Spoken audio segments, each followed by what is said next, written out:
The sun rises at the Komodo National Park. The color of the sunrise serves as a reminder of this land's volcanic origins.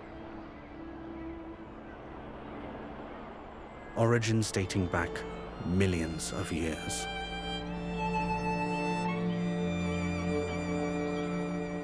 This is a land of endless shades of blue and green, rich in biodiversity. Many know its name thanks to its eponymous dragon. Located in Indonesia, the national park was established in 1980 and is comprised of several islands. It was declared a UNESCO World Heritage Site in 1991 and selected as one of the new 7 wonders of the world. The Komodo archipelago is uniquely positioned in the sea. It acts as a meeting point of 2 of the planet's largest bodies of water. The Indian Ocean brings in cold currents from the south, while warm Pacific waters come in from the north. The convergence of these 2 colossal bodies of water creates strong currents, which fish love. These passages in Komodo National Park have for millions of years been vital gateways for the continuous exchange of marine flora and fauna. The rich planktonic feast carried by the water forms the foundation of one of the richest marine ecosystems on the planet. The consequence of all this is a bustling underwater metropolis full of color, activity, and life.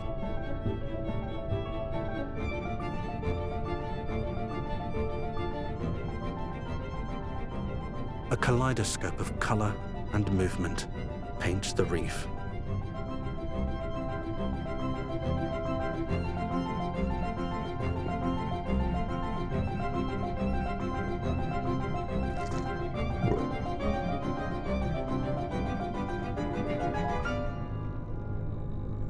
Red coral paints the ocean floor, and algae paints the shell of a hawksbill turtle. Unlike its cleaner relative, the green turtle, the hawksbill keeps the algae on as camouflage. In typical relaxed turtle fashion, this female almost bumped into us as the current took her along during our dive in Batu Bolong.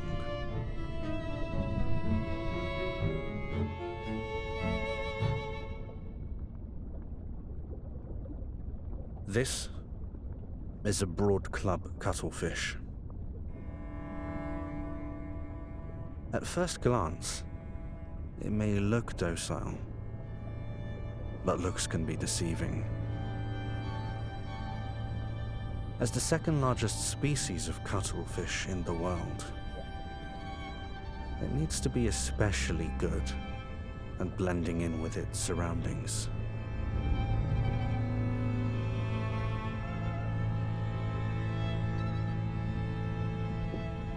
He extends his feeding tentacles, an indication of an incoming strike.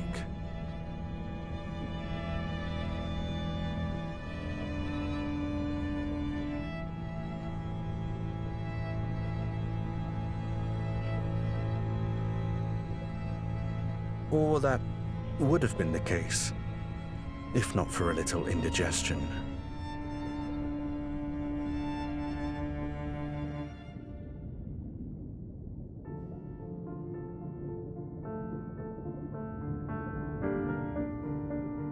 In the heart of the Komodo National Park, these manta rays have arrived at the aptly named Manta Alley for their regular morning routine. This is their cleaning station. the rays do the marine equivalent of a morning bath. Large, slow, and majestic in their movement, the rays indicate their arrival by entering a stationary position and exposing themselves to the nearby fish.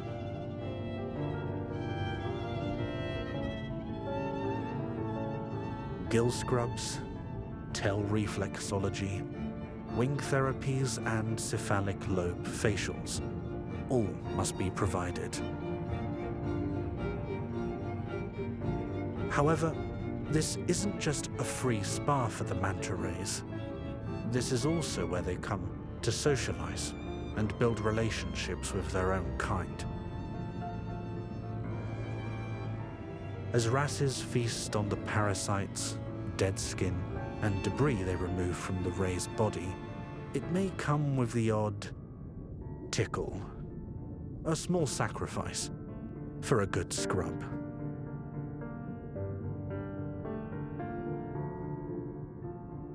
The sheer size of the manta ray can help shelter the fish with their wings, hiding them from predators.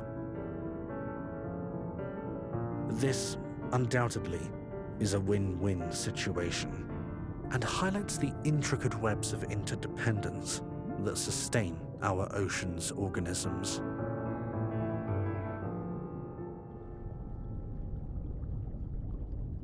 With their graceful and elegant movement, a white-tip shark is an uncommon sight these days. As it glides through the reef, its white-tipped fin helps to identify it. Sharks are essential predators for balancing the marine ecosystem, but their population has plummeted. This makes the sighting of a couple of juveniles a heartwarming relief. Here these playful siblings circle this crevice as they prepare to go out for a morning hunt.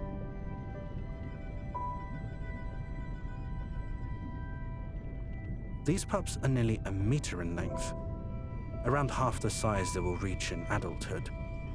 That is, however, not a guarantee, as they are often hunted for their fins.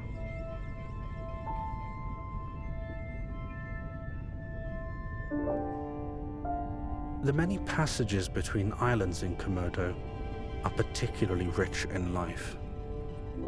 Plankton and other marine nutrients are forced across these paths. This eel garden is located right in the middle of the action.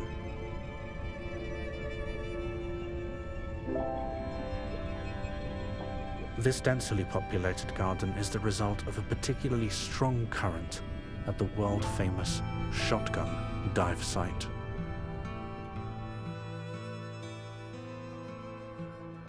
As the sun sets, the world above the waves winds down. However, under the waves, new opportunities emerge, and different creatures appear, ready to take advantage. As light intensity drops, plankton rises from the ocean floor. This causes the reef to become more active with nocturnal life.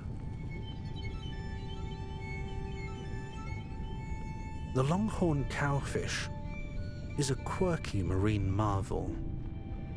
Sporting a boxy body and elongated horn-like projections, they resemble underwater cattle.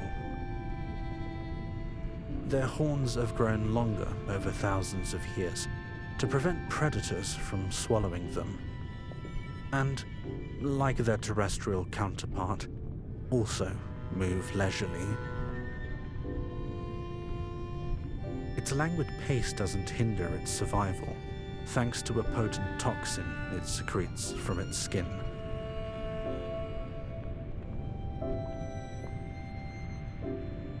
Unlike garden eels, this ribbon eel prefers to live alone. This adult male has a vibrant blue body and yellow mouth. It's an ambush predator and uses its wing-like nostrils as antennae, letting it sense its environment for predators or prey. The nostrils also act like lures for would-be prey, and it plays a waiting game, with its head popped out and mouth wide open. This white-spotted hermit crab has found itself a nice Triton trumpet shell, but it's having trouble navigating this turbid water. While it may seem cloudy with sand and debris, upon closer inspection, it's evident that the particles are alive. The water is full of plankton, which really is no more than a dense soup of yummy worms, arthropods, and small fish for the hermit and its smaller relatives.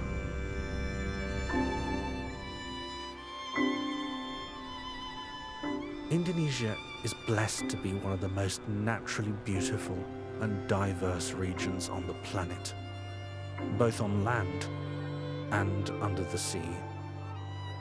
The creation of the Komodo National Park is a much-needed step in the right direction. However, the conservation efforts required are monumental. Fish populations around the world are in sharp decline, and the deterioration of corals has been clearly visible over the last decade. Sharks have become a rare sight, and manta rays are increasingly less common. We need to protect a much larger portion of coastal areas on the planet to ensure that the marine environment will be able to sustain itself. Our hope is that the beauty we enjoy now can continue to be experienced for generations to come.